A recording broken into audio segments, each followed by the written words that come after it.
Shalom, Yesto yang Malang. Apa kabar? Shalom, suatu sukacita yang besar, saudara, dan suatu anugerah Tuhan dan suatu kehormatan saya bisa hadir di sini. Sebelumnya saya mengucapkan terima kasih banyak kepada pendeta Bapak Samuel Sianto, Bapak Yoel Sianto. Pak Yoel 2 bulan yang lalu dia WA saya, kurang lebih 2 bulan yang lalu ya saudara, 2 bulan atau 3 bulan, bahwasanya saya akan berkhotbah di sini ya saudara. Dan saya mengucapkan terima kasih dari hati saya yang paling tulus untuk kepercayaannya bagi saya untuk melayani di keluarga yang penuh cinta ini ya. Yestoya Malang, Betani Yestoya Malang. Terus terang ini pertama sekali ya, dan semua itu karena kasih karunia Tuhan. Baik saudara, temanya katanya terserah, katanya gitu. Terserah, temanya terserah Bu. Ya oke. Jadi saya berdoa dan Roh Kudus suruh saya bawakan tentang Maria Magdalena.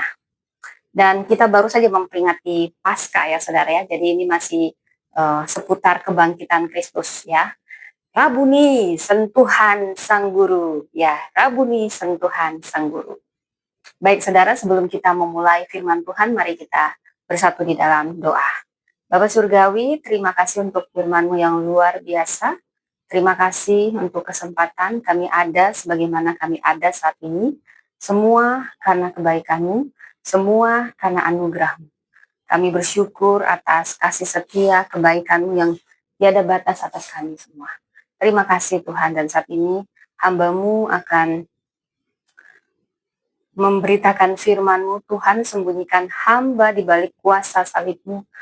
Terima kasih Engkau yang melayakkan hamba, mengurapi hamba, memberi hamba hikmat, otoritas, wibawa ilahi, kepekaan, dan juga pengetahuan yang daripadamu, hanya untuk memberitakan kebenaran firman-Mu. Segala kuasa yang mencoba menghalangi, dipatahkan, dihancurkan dengan kuasa darah Kristus, dan kami semua merendahkan diri Tuhan. Biarlah hati kami ini seperti tanah yang subur, dan berfirmanlah, biar jemaat-Mu Kau sentuh pribadi lepas pribadi, Kau jamah Roh Kudus. Kami bukan hanya pendengar, tetapi terutama kami jadi pelaku firman di dalam nama Tuhan Yesus. Haleluya, haleluya. Yang siap mendengarkan firman Tuhan, sama-sama kita katakan amin. Ya, amin saudara. Terima kasih saudara. Ya, 1 slide, 2 menit saya akan memperkenalkan dulu karena ini pertama sekali saudara ya. Seperti dilihat, nama saya Priscilla Damaris Witonga ya saudara ya. Saya ini asalnya Medan saudara. Saya menikah dengan suami saya, Nova Ratnanto. Dia wong Surabaya, wong Jowo ya, wong Kraton, pokoknya semua deh sama dia gitu ya saudara. Jadi kami punya 2 anak dan sudah dipastikan mereka adalah para pejabat peranakan Jawa Batak ya, yaitu Peter Joseph Ratnanto dan Paul Daniel Ratnanto. Dan karena kasih karunia Tuhan juga, karena suami saya alumni Malang, Brawijaya Malang, dia sangat bersuka cita dan mendukung saya sepenuhnya dalam pelayanan, sehingga jauh-jauh dari Afghanistan dia mengatur waktu untuk menemani saya ya. Paling tidak pertama kali saya harus menemani mama ya, saya berharap bukan hanya pertama kali ya saudara. Dan dia ya, kebetulan saya juga bawa anak-anak saya mendukung saya dalam pelayanan ini. Dan saudara, seperti yang Anda lihat, semua karena anugerah Tuhan, saya memulai pelayanan saya. Sebenarnya dari dulu saya sudah jadi pelayan, tetapi panggilan itu lebih nyata untuk menyuruh saya sekolah, saudara. Saya tamatan Harvest. Di sini ada dosen saya, kasih tepuk tangan untuk dosen kita semua, Pak Arnold ya. Ya, saya dari STT Harvest, saudara. Dan pelayanan saya sudah lama, sejak saya lebih, karena saya pelayanan pertama seorang ibu adalah keluarganya, anak-anaknya. Tetapi itu tidak bisa membatasi kita saat ini untuk bisa memberitakan Injil lewat media sosial. Jadi saya senang sekali kalau kita bisa berteman juga di media sosial, di Facebook, Instagram, TikTok, ya, YouTube ya. Itu adalah ladang yang sangat baik untuk penginjilan. Saya dan suami adalah pendiri dari Empower Woman Ministry. Jadi pengembangan perempuan ya, fokusnya lebih ke pengembangan perempuan di dalam Tuhan dalam segala aspek. Dan salah satu kami punya program ya, saya konsisten ya, walaupun tadi pagi tidak saudara ya. Saya membangunkan fajar, biasanya jam 4 sampai jam 6 lah, seputar segitu saudara, tergantung keadaan juga karena saya seorang ibu. Tetapi banyak penjangkauan dan saya banyak diberkati ketika saya memberitakan firman Tuhan, kita semakin diisi saudara. Jadi bagi Anda yang mungkin merasa saya punya anak, saya punya ini, pelayanan itu tidak seputar harus di mimbar, saudara. Anda bisa memulai dari media sosial Anda, gunakan untuk memberitakan firman, saudara ya. Oke, sekian untuk perkenalan kita, saudara, tentang ini. Sekian dulu. Baik, saudara. Saya percaya Alkitab ini adalah firman Allah. Siapa yang percaya saudara? Ya sebelum kita membaca, saya selalu punya ciri khas akan membacakan beresponsori ya. Karena saya percaya Alkitab firman Allah, ketika kita memperkatakannya itu bukan sekedar kata-kata, tetapi ada kuasa. Setiap firman yang diperkatakan tidak pernah kembali sia-sia. Aku percaya Alkitab ini adalah firman Allah sendiri yang akan memberkati hidupku, menuntun hidupku, membawa aku dari kemenangan menuju kemenangan. Haleluya, haleluya. Saudara, saya ambil ayatnya dari Yohanes 20 ayat 11 sampai 18. Yesus menampakkan diri kepada Maria Magdalena. Saya ayat 11, Bapak Ibu, dengan penuh rasa hormat kita perkatakan firman, saudara ya. Jadi, tetapi Maria berdiri dekat kubur itu sambil menangis. Sambil menangis, ia menjenguk ke dalam kubur. Dan tampaklah olehnya 2 malaikat berpakaian putih duduk di tempat mayat Yesus terbaring. Satu di bagian kepala dan satu lagi di bagian kaki. Kata malaikat itu kepadanya, "Ibu, mengapa engkau menangis?" Jawab Maria kepada mereka, "Tuhanku telah diambil orang, dan aku tidak tahu di mana mereka meletakkan dia." Setelah berkata demikian, ia menoleh ke belakang dan melihat Yesus berdiri di sana, tetapi ia tidak tahu bahwa itu adalah Yesus. Kata Yesus kepadanya, "Ibu, mengapa engkau menangis? Siapa yang engkau cari?" Maria menyangka bahwa orang itu adalah penjaga taman. Lalu berkata kepadanya, "Tuan, jika Tuan telah mengambil dia, katakanlah kepadaku, di mana Tuan meletakkan dia, supaya aku dapat mengambilnya."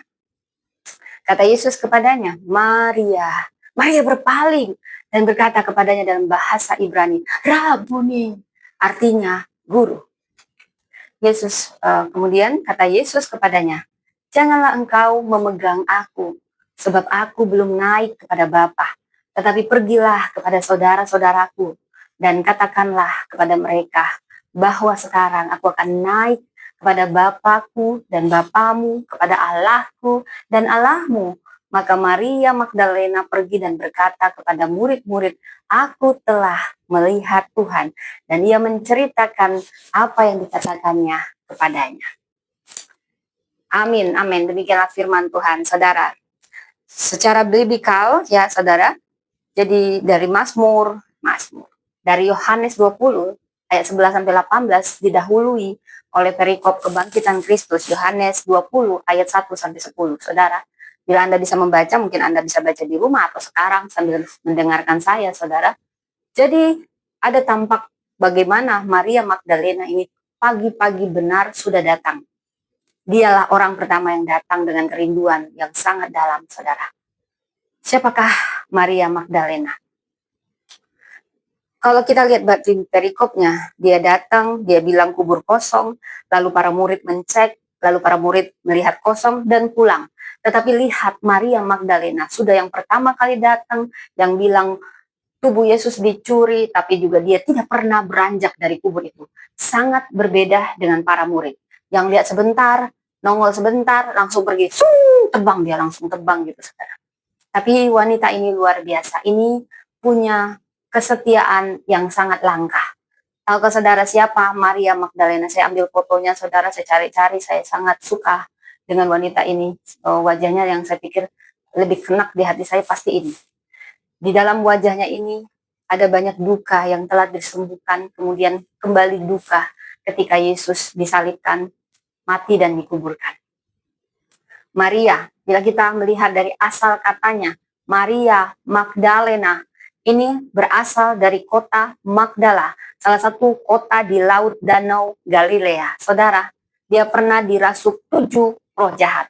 Angka 7 ini adalah angka simbolik sempurna. Artinya apa? Sempurnalah kesengsaraannya, sempurnalah penderitaannya. Saudara, saya pernah lihat bagaimana orang kerasukan setan. Di sini juga saya sangat diberkati dengan ketika saya diundang, langsung saya cari tahu Bapak Yuelsianto ada pelepasan ya.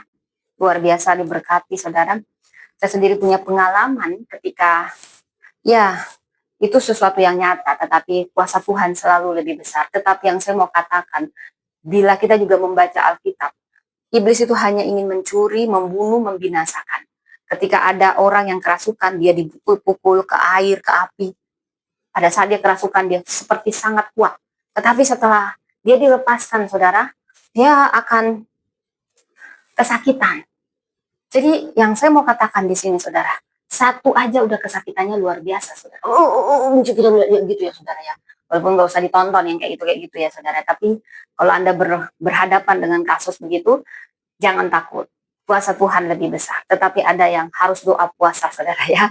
Jenis ini hanya diusir dengan doa puasa. Yesus memulihkan hidup Maria Magdalena.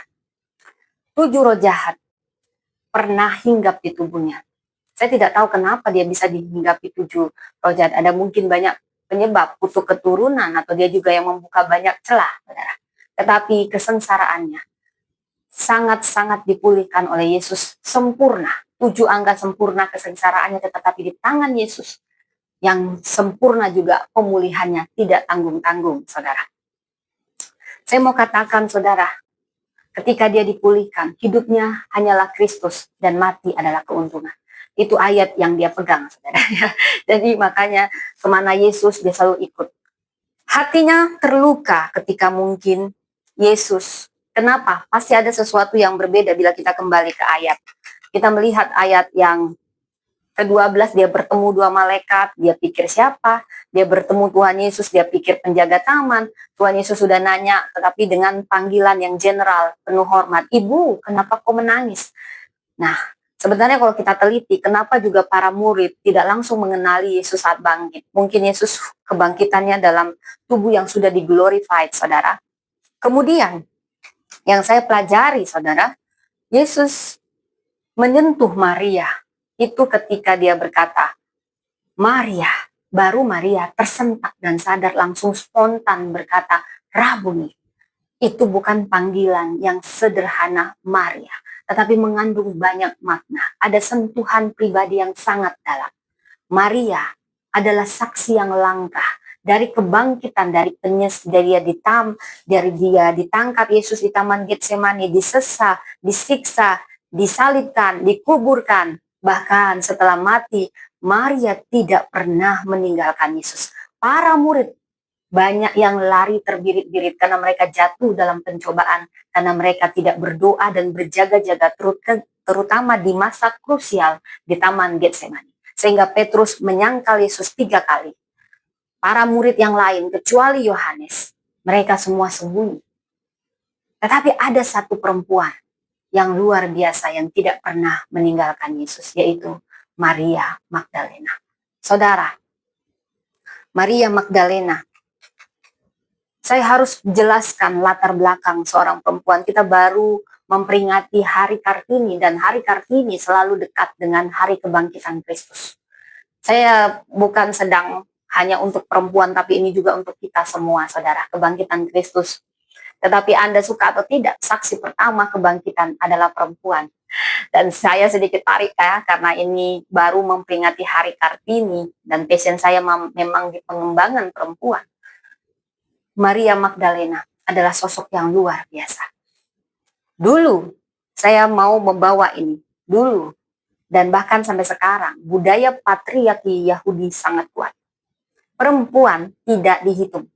Makanya suara perempuan tidak boleh dijadikan suara yang sah dalam pengadilan, dalam politik, dalam apapun. Kasihannya perempuan. Makanya kita melihat Alkitab jujur. Tetapi ini bukan menyatakan suatu kebenaran, ini bukan menyatakan suatu kebenaran, hanya menyatakan suatu kebudayaan. Dan Alkitab jujur membeberkan. Makanya di dalam Alkitab ada banyak nama perempuan yang tidak diketahui. Karena memang sering diabaikan, tidak dianggap, saudara. Perempuan memang kelas 2 pada zaman itu. Jadi saudara, makanya ada perempuan Samaria, perempuan Kanaan, perempuan Sunem, ya tidak ada namanya, hanya asalnya. Bahkan Maria Magdalena, Magdala. Saudara, kalau perempuan sudah kelas 2, kemudian dirasuk lagi 7 roh jahat, artinya apa ini perempuan? Artinya ini perempuan gak dianggap, saudara. Perempuan aja kadang gak dianggap, suaranya memang gak dianggap, gak boleh dia mengisi politik atau apapun, gak boleh. Kita juga pernah ada di fase itu, saudara, sebelum R.A. Kartini datang untuk memperjuangkan hak-hak perempuan. Saya harus mengatakan ini karena dari budaya ini, Tuhan sedang melakukan banyak transformasi. Karena itu saya begitu kagum kepada Yesus. Maria Magdalena, sosok yang begitu setia. Hidupnya hampa, hancur tanpa Yesus. Yesus adalah segalanya. Dia terluka ketika dia melihat Yesus disalibkan. Wow, yang di film itu belum seberapa, saudara. Yang di film itu belum seberapa. Rupanya sudah tidak seperti manusia. Bayangkan dari penangkapan, penyiksaan, hancurnya hati Maria. Dia melihat, dia tidak pernah meninggalkan Yesus. Saudara, sebenarnya kalaupun kita tidak bisa berbuat banyak, namun kita ada di sebelah teman kita yang sudah berduka saja, itu sudah menguatkan teman kita. Maria begitu mengasihi Yesus. Dan Yesus begitu mengasihi dan menghargai kesetiaan Maria. Tapi Yesus harus diam. Dia tidak boleh bersuara karena dia sedang menanggung murka Allah. Maria hancur. Mungkin dia ingin bela Yesus ketika Yesus disalib, ketika cambuk yang berujung pelagung itu menarik daging Yesus yang kita sebut bilur-bilur darahnya. Maria mungkin berteriak, dia tidak tahan. Tapi dia coba bertahan. Murid-murid semua melarikan diri. Seperti di film kartun itu, saudara. Tetapi Maria tidak. Dia saksi yang paling langka. Dia saksi yang menyaksikan Yesus ditangkap, Yesus diolok-olok, dipukul, tapi Yesus diam. Maria mungkin hancur, mungkin dia mau bantu Yesus, tapi dia mungkin ikut dipukul, sehingga dia tidak bisa ngapa-ngapain. Yang hancur adalah hatinya. Mungkin dia hanya bisa berdoa. Saudara, dia hanya menangis dan menangis di kubur itu. Dia datang pagi-pagi, benar itu mungkin sekitar jam 3 atau jam 4 pagi. Saudara, saya pernah keluar sosok jago, saudara. Jam 4, jam tengah 5 aja masih gelap, saudara. Ini jam 3, seorang perempuan berani sekali ke kuburan lagi, saudara. Kita lewat kuburannya aja malam-malam, sudah banyak kali cincong kita, saudara. Apa itu cincong, saudara? Banyak cingkonek lah ya.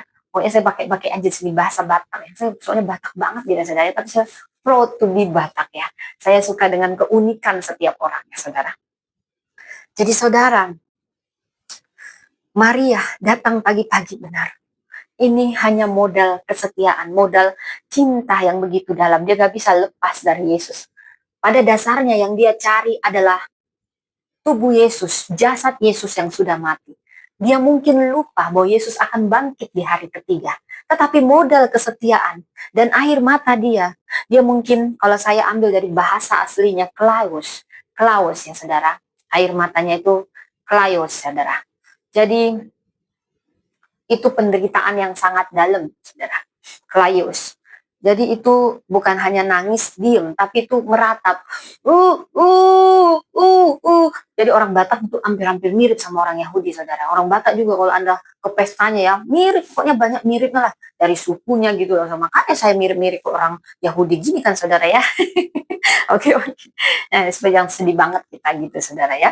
Jadi, nah, dibilang lah saudara, itu seperti, jadi kalau ada sutradara di sini, saudara, Anda butuh pemain Maria Magdalena, Anda boleh booking saya pemain sinetron. Saya pemain drama dulu di gereja saya, saudara, sampai dapat piala karena selalu meresapi peran, gitu ya, saudara. Ya, jadi sampai orang ngomong juga, dia nggak ngeh itu Yesus. Mungkin juga tubuh Yesus glorified. Tapi ada satu hal yang membuat dia baru ngeh itu Yesus. Sentuhan nama yang dipanggil. Maria, baru dia sadar itu Yesus. Sentuhan panggilan nama ini yang membuat mungkin penglihatannya tidak jelas, tapi pendengarannya begitu peka. Kita mempelajari kesetiaan Maria, ketulusannya, walau dia tidak mengerti. Saudara, mungkin Anda datang ke tempat ini, Anda tidak paham teologi Tritunggal atau apapun, Anda hanya datang, oh Yesusku aku rindu. Itu tidak masalah, saudara. Tuhan itu melihat kesetiaan hati. Sekalipun iman kita tidak sempurna dalam ketidakmengertian kita, disitulah Tuhan akan menyentuh kita untuk kita semakin mengerti akan Dia. Maria Magdalena sangat terpukul, saudara.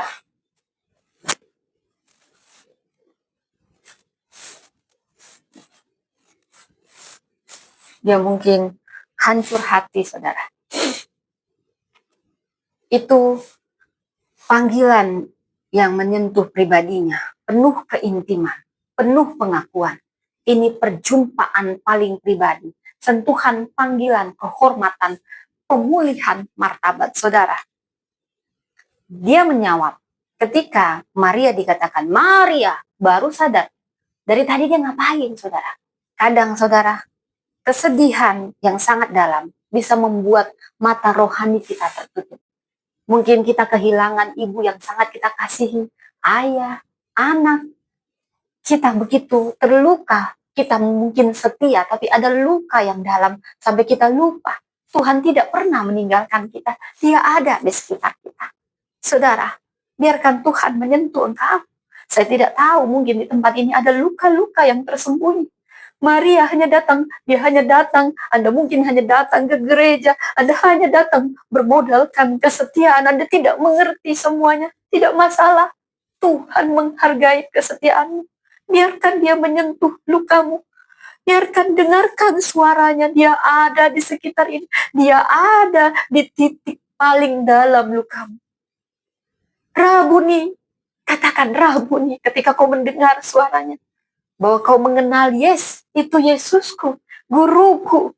Ini bukan hanya sapaan, ini seruan sepenuh hati yang mengandung kasih dan mengakui otoritas Tuhan. Engkaulah pemulih jiwaku, engkaulah pemilik jiwaku. Dan identitas yang dipulihkan. Aku putrimu Tuhan, aku tidak pernah jauh, aku putramu, aku anakmu.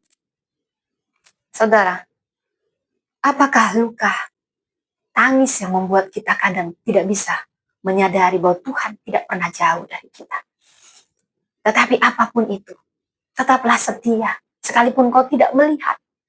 Seperti Maria, dia tidak pernah keluar dari kubur itu. Yang dia tahu, walaupun dia salah memahami, dia masih mencari mayat Yesus, padahal Yesus sudah bangkit. Tetapi Yesus tidak pernah menghakiminya. Dia tidak akan pernah menghakimi siapapun kita yang datang dengan ketidakpahaman. Sering ku tak mengerti jalan-jalan-Mu Tuhan, bagai di belantara yang kelam. Saudara, Tuhan tahu lukamu yang paling dalam. Mungkin kau tidak mengerti, tetaplah setia walau kau tidak melihat. Tetaplah mencari. Ada momen ilahi yang akan tiba. Biarkan Tuhan menyentuhmu, tenangkan dan dengar suaranya. Biarkan Dia memulihkan martabatmu kembali. Saya cerita tentang kisah Zakeus. Zakeus orang kaya, pemungut cukai. Dulu pemungut cukai itu dianggap sebagai orang yang sangat rendah. Saudara, Zakeus sebenarnya hampa, kosong. Tetapi jauh di lubuk hatinya dia punya kerinduan. Dia sering mendengar Yesus dan terpesona dengan Yesus. Dan ketika Yesus lewat, dia tidak sungkan-sungkan. Dengan badannya yang pendek, dia memanjat pohon karena ada kerinduan yang dalam. Walau jauh di lubuk hatinya, aku tidak layak, aku orang berdosa. Tapi aku rindu melihat siapa Yesus. Siapa Yesus, bagaimana Yesus itu. Dia naik ke atas pohon. Dia hanya ingin dengan kekosongan karena dia merasa banyak ditolak dan merasa tidak layak, saudara, rendah diri. Tetapi ketika Yesus melihat dia, Yesus mengatakan, Zakeus, turunlah, sebab hari ini aku akan menumpang ke rumahmu. Ketika dia memanggil nama Zakeus, Zakeus begitu bersuka cita, martabatnya dipulihkan. Tanpa Yesus banyak ngomong, Zakeus bilang, Tuhan, apapun yang kuperas akan kukembalikan 4 kali lipat.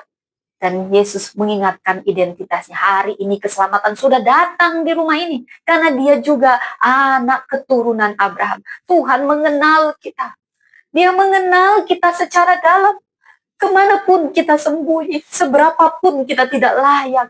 Bagi Tuhan kita selalu layak. Dia yang lebih dulu memanggil kita, Maria, Zakeus. Saudara, demikian Thomas. Thomas ini sudah goyah, kecewa. Mungkin banyak kita kecewa, kita berharap mujizat, tapi mujizat tidak terjadi. Iman kita mulai goyah. Orang-orang ateis mungkin diawali adalah seperti Thomas, tetapi Thomas akhirnya tidak menjadi ateis. Ada kekecewaan yang dalam pada Thomas, dia terpisah dari komunitasnya sehingga dia tidak tahu berita yang update tentang Yesus. Dan dia sudah main logika.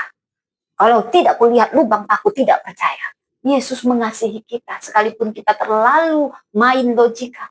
Apapun kita, saudara, mau kita mantan ateis atau kita sedang berupaya jadi ateis, semua harus buktikan. Tuhan mengasihimu. Tuhan datang khusus untuk Thomas. Dia yang datang. Dia yang mencari kita. Thomas, taruh jarimu di sini. Tetapi jangan tidak percaya lagi, melainkan percayalah. Dan Thomas bukan hanya percaya, tetapi dia yang pertama murid mengakui bahwa Yesus, ya Tuhanku dan Allahku. Semua langsung diubahkan Tuhan ketika disentuh. Saudara, Tuhan menyentuh dengan memanggil nama kita secara pribadi. Dia juga menyentuh luka. Dia hanya tidak memanggil kita dengan caranya yang unik dan personal. Tetapi dia menyentuh luka terdalam kita. Luka yang selama ini kita sembunyikan. Luka yang semua orang tidak tahu. Bahkan mau Anda hamba Tuhan, mau Anda gembala. Ada kadang kita tidak tahu ada luka, tapi Tuhan tahu. Dia menyentuh luka, di mana kita mau menyembunyikan diri. Saudara, karena dia mengenal kepedihan kita, dia mengenal kerapuhan kita, dia menyembuhkan rasa malu kita dan takut kita. Dia mengubah duka jadi sukacita. Saya tersentuh dengan cerita wanita 12 wanita yang diseret karena berzina, saudara. Kita semua tahu ceritanya. Pada akhirnya semua tidak jadi lempar batu. Tapi ada yang tersentuh dari cerita ini. Kedapatan berzina artinya berdua, tapi yang dibawa dan diseret hanya satu perempuan. Kedapatan berzina artinya dia berpakaian seadanya. Dia sedang dipermalukan. Waktu diseret mungkin banyak tersingkap auratnya. Malunya itu sudah nggak tahan. Semua orang, baik laki-laki, perempuan, dari tua sampai kecil berdiri, memegang batu untuk melempar perempuan ini. Bukan sakit dilempar batu lebih dulu, tapi sakit rasa malu, aib. Tapi Yesus, saya cari tahu, Yesus tulis apa? Kenapa Yesus harus membungkuk ke tanah? Saudara, semua berdiri. Tapi Yesus membungkuk ke tanah. Mendekatkan dirinya pada perempuan ini. Merendahkan dirinya dari posisi. Yesus sedang mengayomi perempuan ini.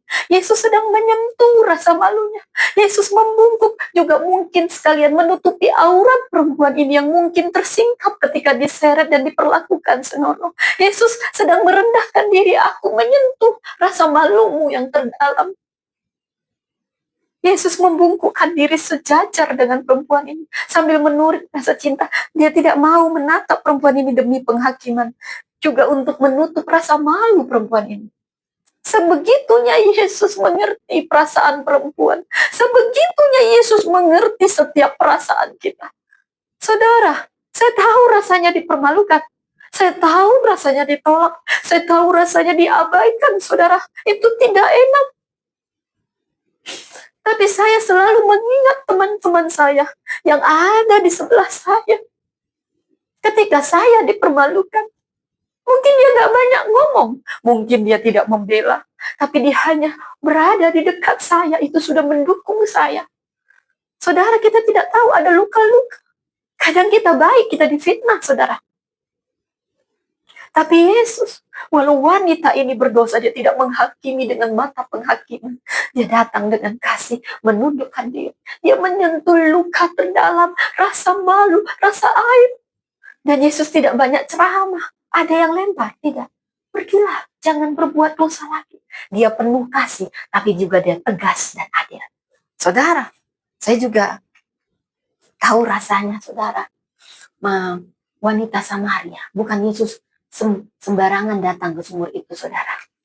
Yesus sedang memberi waktu. Memang dia selalu datang mencari yang terhilang, mencari yang terpinggirkan, mencari yang terabaikan. Kenapa sih perempuan yang banyak, saudara? Karena pada zaman itu saya harus katakan budaya yang selalu menomorduakan perempuan. Tetapi dalam cerita Yesus, Yesus tidak pernah membuat perempuan kelas 2. Itulah istimewanya. Bukan berarti saya sedang membicarakan gender. Dia mengasihi baik laki-laki, baik perempuan. Tetapi dia memang datang pada yang terhilang, terpinggirkan. Dan pada saat itu memang banyak perempuan yang merasakan itu. Banyak transformasi yang Yesus lakukan. Saudara, mungkin bukan perempuan. Karena saya juga cerita tentang Zakheus. Orang-orang yang ditolak. Orang-orang yang terluka sebenarnya, saudara. Orang-orang yang gak pantas. Perempuan ini gak pantas. Saudara, Yesus itu perempuan Samaria. Perempuan Yahudi bangsawan aja gak dihitung suaranya. Bayangkan kalau perempuan Samaria udah gitu punya 5 suami. Udah itu kumpul gebo. Apa berharganya sampai dia datang jam 12 siang mengambil air ke sumur. Karena dia malas dibully. Dia malas ketemu sama penggosip-penggosip. Aku jam 12 siang aja malas. Tapi dia punya rasa haus, rasa haus, rasa haus. Ketika Yesus menyapa dia minta minum saja. Dia sudah tersentak. Kenapa kau seorang Yahudi mau ngomong sama saya? Apalagi kalau kau tahu siapa saya ini. Dia begitu merasa tidak layak, tapi Tuhan menyentuh lukanya yang terdalam. Rasa hausnya. Sehingga dia selalu merasa kosong atau hampa walau gonta-ganti. Yesus tidak pernah menghakimi perempuan ini, saudara. Kemudian saudara kita melihat bagaimana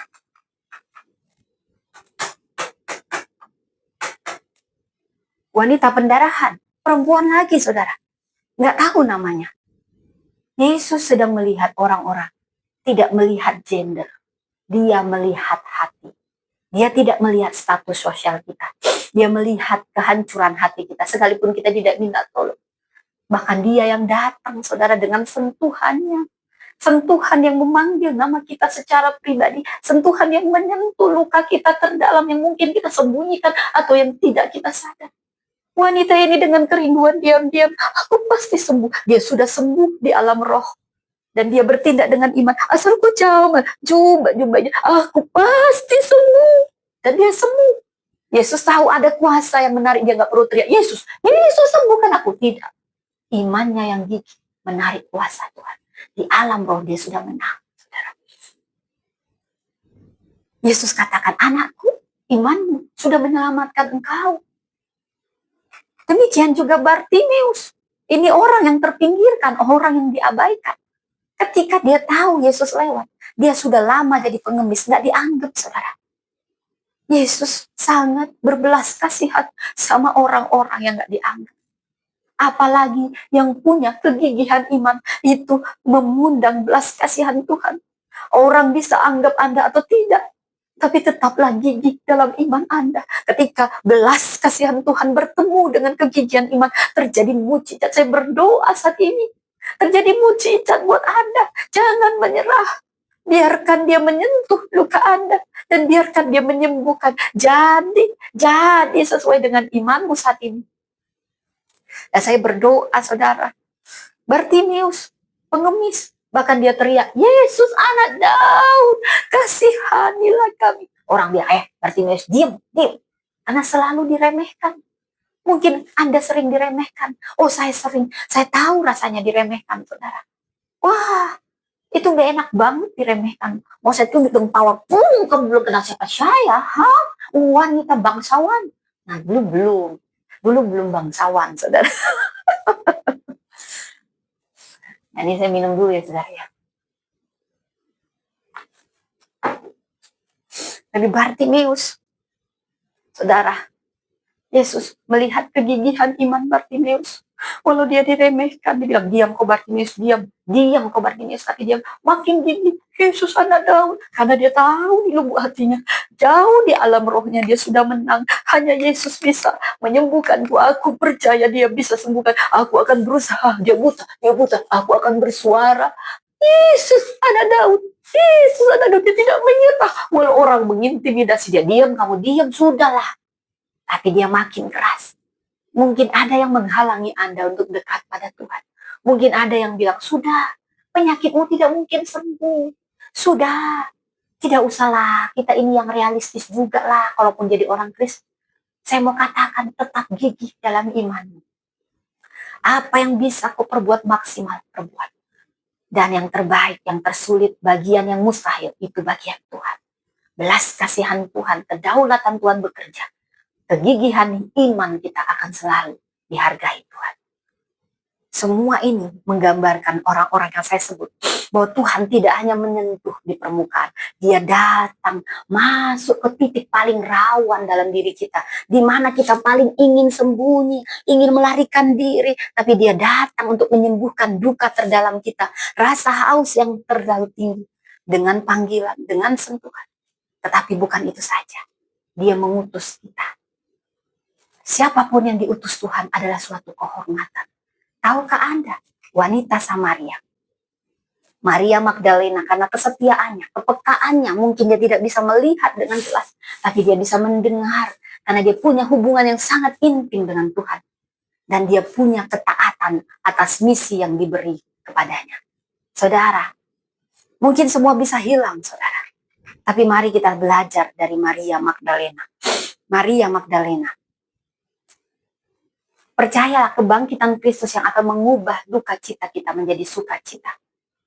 Bapa, sentuh hatiku, ubah hidupku menjadi yang baru, bagai emas yang murni. Katakan, Rabuni, kau membentuk bejana hatiku, Bapa, ajarku mengerti sebuah kasih yang selalu memberi, bagai emas yang murni yang tiada pernah berhenti, bagai air mengalir yang tiada pernah berhenti. Haleluya. Saudara, percayalah kebangkitan Kristus. Duka citamu akan diubahnya jadi sukacita. Saat kau mencari, kau akan menjumpai. Dan kesedihanmu, titik terdalam, luka terdalammu akan menjadi kesaksian terbesarmu, akan menjadi panggung bagi kemuliaan Tuhan, di mana orang-orang menyaksikan. Wartakanlah berita ini. Ketika kau dipulihkan, jangan itu hanya jadi cerita bagimu, tapi jadilah utusan. Adalah kehormatan ketika diutus oleh pemilik alam semesta ini. Saudara, biarkan Tuhan menyentuh, biarkan Tuhan memulihkan, dan biarlah engkau diutus di mana Tuhan ingin mengutusmu. Mari kita berdoa. Terima kasih Bapak, terima kasih untuk firman-Mu yang luar biasa. Engkau sedang menyentuh hamba-Mu, kami tahu, Kau sedang menyentuh pribadi, lepas pribadi. Biarkan dirimu disentuh oleh Tuhan. Tuhan, sentuh luka terdalam kami.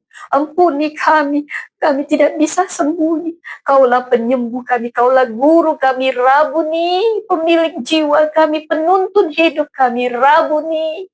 Sentuhan-Mu Tuhan, sentuhan-Mu yang memulihkan identitas kami, memulihkan kami, menyembuhkan kami dari rasa malu, rasa aib kami, dan kami berharga. Terima kasih Tuhan, biar kami siap menjadi utusan-Mu, memberitakan kebenaran Injil-Mu kemanapun Engkau memanggil kami. Di dalam nama Tuhan Yesus, kami berdoa. Haleluya, haleluya. Amin. Sekali lagi kita nyanyikan, Bapa sentuh hatiku. Bapa, sentuh hatiku, Ubah hidupku menjadi yang baru, bagai emas yang murni. Kau membentuk